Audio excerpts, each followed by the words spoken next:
que están afectando su reino.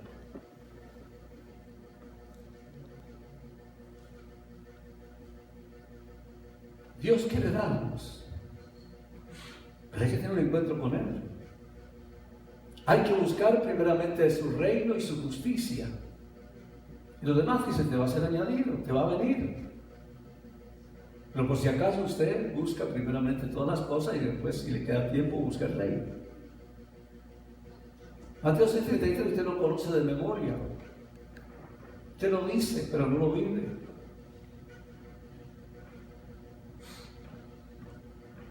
La verdadera misión de la iglesia es no solo oír, repetir, sino hacer. Dios nos ha llamado a evangelizar el mundo. Dios nos ha llamado a ser luz y sal de este mundo. Dios nos ha llamado a llamar al arrepentimiento. Esa fue la orden de Cristo. Y sigue vigente. Y por eso es que nos advierte que en los postreros tiempos, ya en 2 Timoteo 3:1, dice, tienes que saber esto, que en los postreros días vendrán tiempos peligrosos, porque habrá hombres amadores de sí mismos, ávaros, vanagloriosos, soberbios, blasfemos, desobedientes a los padres, ingratos, impíos, sin afecto natural, implacables, calumniadores, intemperantes, crueles, aborrecedores de lo bueno, traidores, impetuosos, infatuosos, amadores más de los deleites que de Dios, que tendrán apariencia de piedad, pero negarán la eficacia de ella. Y dice Pablo, a estos evita. ¿Qué hay que hacer con esa gente? Evitarlo. Este es el mensaje de Pablo, revelando la urgencia de los postreros días. Y los postreros días comenzaron después de la resurrección de Jesús, cuando el Espíritu Santo vino sobre los creyentes en Pentecostés, y continuará hasta su segunda venida. Eso significa que estamos en el proceso de los últimos días. Por esto, hagamos lo más que podamos en el tiempo que Dios nos está dando. Hoy en día en muchas partes del mundo ya dejó de ser difícil ser cristiano. La gente ya no es apresada por la Biblia o ejecutada por predicar a Cristo como años atrás. Pero sin embargo, la conducta en estos tiempos sigue siendo así. Que menciona Pablo. La gente no es apresada por leer la Biblia, la gente no es ejecutada por predicar a Cristo, la gente es apresada por sus sinvergüenzuras, por la droga, por el alcohol y por un montón de cosas. Pero no porque lee la Biblia, no porque viene a la iglesia.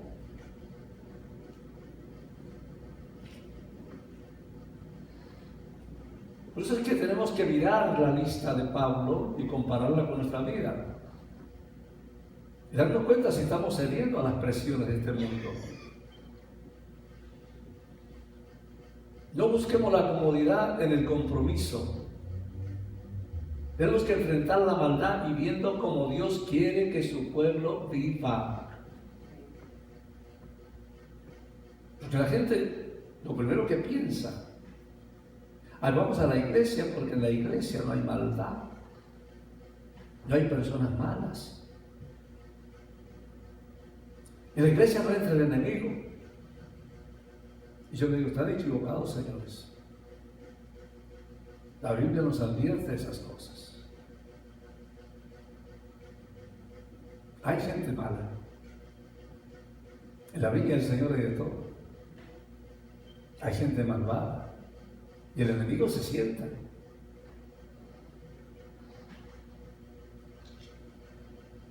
Al Señor Jesús le pasó.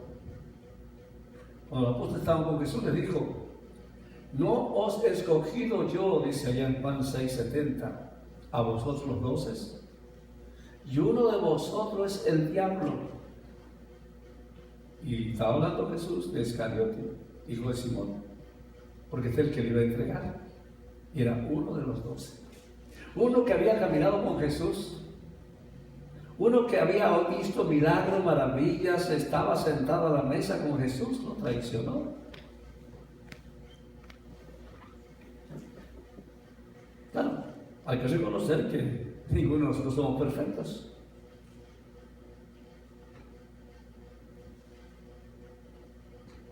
Ninguno de nosotros puede decir que está libre de pecado. Estamos en un proceso. Siempre y cuando permitamos que la palabra de Dios y el Espíritu Santo haga su obra, es cuando entonces vamos a ser perfeccionados. Y siempre va a haber algo que eliminar de nuestras vidas. Siempre va a haber algo por el cual arrepentirnos. Siempre va a haber algo por el cual mejorar. Por eso es que el Señor Jesús le dice a la iglesia de Sardis: sé vigilante. Y afirma las otras cosas que están para morir, porque no he hallado perfectas tus obras delante de Dios. Y Dios nos dice a nosotros también lo mismo. Mis amados hermanos, debemos y tenemos que ser vigilantes. Tenemos que estar atentos, velando por nuestra vida espiritual. Tenemos que afirmarnos y establecernos y asegurarnos que estamos sobre la roca que es Jesucristo. Tenemos que vigilar nuestras acciones, nuestras palabras, nuestra manera de vivir. Es decir, tenemos que practicar lo que dice la Biblia.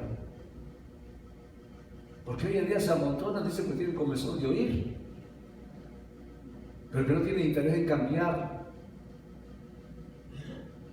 Tenemos que afirmarnos haciendo la palabra de Dios y dejar de hacer las cosas que hacemos en pleno conocimiento y sabemos muy bien que está mal. Allá en la carta a los Hebreos, capítulo 10, versículo 26, dice que si pecáramos voluntariamente, ¿lo entendió? Voluntariamente, es decir, de su propia voluntad, después de haber recibido el conocimiento de la verdad, después de haber recibido a Cristo en su corazón, ¿qué pasa? Ya no queda más sacrificio por los pecados. Porque una cosa es pecar circunstancialmente y otra es hacerlo premeditadamente. Es decir, sabiendo de antemano que no debemos, pero igual lo hacemos. Y si eso acontece, dice el versículo 27, lo que va a pasar, una horrenda expectación de juicio y de hervor de fuego que ha de devorar al adversario. Quiere decir que si queremos agradar a Dios, tenemos que eliminar, erradicar todas esas cosas que nos separan de Dios, que nos alejan de Dios. Cosas que sabiendo que no debemos hacer, las hacemos. Porque no nos obligan. Nosotros decidimos porque somos rebeldes, somos obstinados. Y hacemos lo que no debemos hacer. Aunque sabemos que la Biblia dice que Dios condena esas cosas. Cuando estamos obrando de esa manera, dice la Escritura que estamos pecando deliberadamente. Y eso implica pisotear el sacrificio de Cristo en la cruz.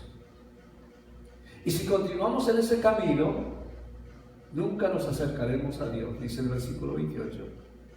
Porque el que viola la ley de Moisés por el testimonio de 2 o 3 testigos muere irremisiblemente. ¿Cuánto mayor castigo pensáis que merecerá al que pisoteare al Hijo de Dios y tuviere por inmunda la sangre del pacto en la cual fue santificada e hiciera afrenta al Espíritu de gracia? Dice el versículo 30. Pues conocemos al que dijo: mía es la venganza, yo daré el pago, dice el Señor. Y otra vez, el Señor juzgará a su pueblo. Y versículo 31, como conclusión, dice: horrenda cosa es caer en manos del Dios vivo. Por eso es que la advertencia de la iglesia de Sardis, la advertencia a nosotros es: acuérdate de lo que has recibido, has oído, guárdalo y arrepiéntete.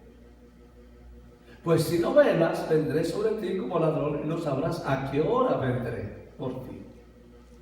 Es decir, este es un llamado, una alerta roja para cada uno de nosotros los cristianos.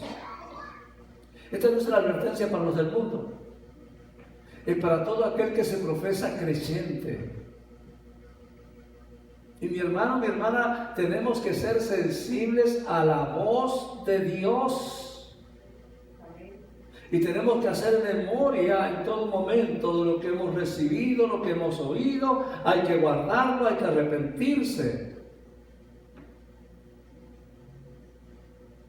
Son cosas que hay que guardar con celo, para que no venga el enemigo y te las robe. Y más en estos tiempos que estamos viviendo, tiempos de incertidumbre, tiempos peligrosos para nuestras vidas físicas y espirituales. Vivimos los últimos tiempos. Hay personas malvadas, con corazones homicidas. Son tiempos difíciles, con una manifestación de señales como nunca antes, que nos están señalando que Cristo viene pronto. Y es por eso que tenemos que estar preparados. Es por eso que tiene que haber en nosotros un arrepentimiento genuino. Dije genuino porque a veces la gente confunde remordimiento con arrepentimiento. Remordimiento es se sienten mal por lo que hacen, pero lo siguen haciendo. Y arrepentimiento es dejar de hacer lo malo, ser vigilantes de la verdad y afirmarse, más cuando el día se acerca. Muchos en el mundo están temerosos de morir.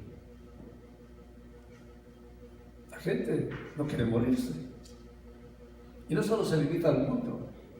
Es un temor que tristemente existe entre muchos creyentes. ¿Y por qué existe ese temor? Es porque en realidad no han confiado en Dios. No han confiado en las promesas. Y no están seguros de su salvación, de su vida eterna. Porque quien está firme en Dios, añora estar en su presencia. Y es por eso que tenemos que examinarnos y preguntarnos: si el Señor viniese hoy, ¿qué cuenta le vas a dar? ¿Qué le vas a decir al Señor? Si el Señor dice hoy, decidí que te vengas, que dejes de estar en el mundo de los vivientes, y te presentas delante del Señor, ¿qué cuenta le vas a dar? ¿Qué le vas a decir? Señor, es que yo estaba esperando un poco más adelante, esperaba que mi situación se arreglara, que mi vida estuviera un poco mejor. ¿Qué le vas a decir? ¿Qué le vas a decir al Señor?